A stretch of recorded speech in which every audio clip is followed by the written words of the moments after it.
ঈদের ছুটির পর স্থলবন্দরগুলো চালু হতে শুরু করেছে। টানা ৮ দিন বন্ধ থাকার পর সকাল থেকে হিলি স্থলবন্দর দিয়ে আমদানি রপ্তানি কার্যক্রম পুনরায় শুরু হয়েছে। বৃহস্পতিবার চালু হয়েছে আখাউড়া স্থলবন্দরও। আগামীকাল বেনাপোল বন্দরে আমদানি রপ্তানি কার্যক্রম শুরু হবে। হিলি বন্দর কর্তৃপক্ষ জানিয়েছে, আমদানি রপ্তানি পুনরায় চালু হওয়ায় শ্রমিকরা বন্দরে আসতে শুরু করেছেন। দেশের বিভিন্ন প্রান্ত থেকে পণ্য নিতে আসা ট্রাক বন্দরের বিভিন্ন পয়েন্টে ভিড়ছে।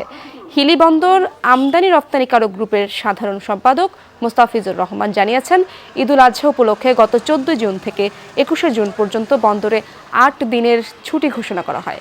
এ সময় সকল প্রকার পণ্য আমদানি রপ্তানি বন্ধ ছিল।